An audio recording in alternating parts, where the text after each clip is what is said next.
深圳坐地鐵8號線去到梧桐山南站 D 出口一出就係梧桐山嘅入口。呢個入口行一段路就會去到凌雲道起點。凌雲道最斜嗰一段就喺最尾呢度。上完凌雲道就會有便利店補給同埋見到電視塔。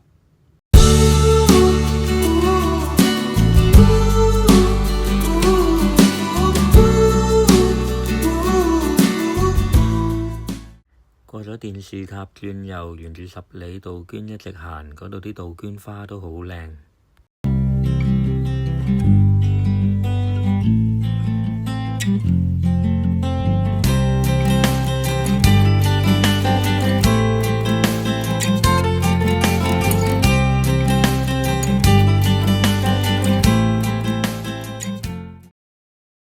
我哋上埋豆腐頭，兜咗一個圈就落返嚟萬花坪睇杜鵑花海。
由萬花坪上返嚟，經過鳳凰台行去好漢路，沿路嘅花都好靚。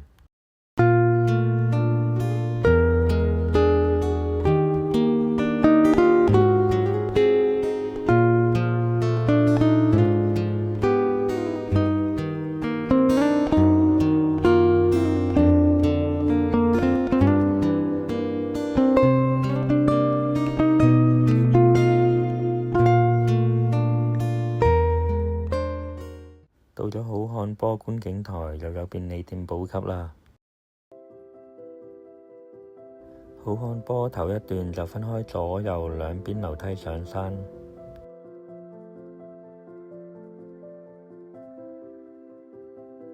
差唔多行到山頂，見到好大霧啊！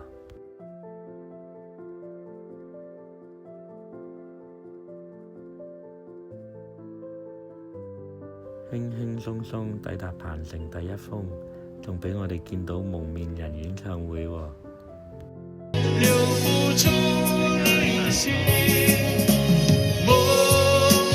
撤退路線我哋揀咗秀同道，因為嗰度行4500米就落到山腳，最近地鐵站。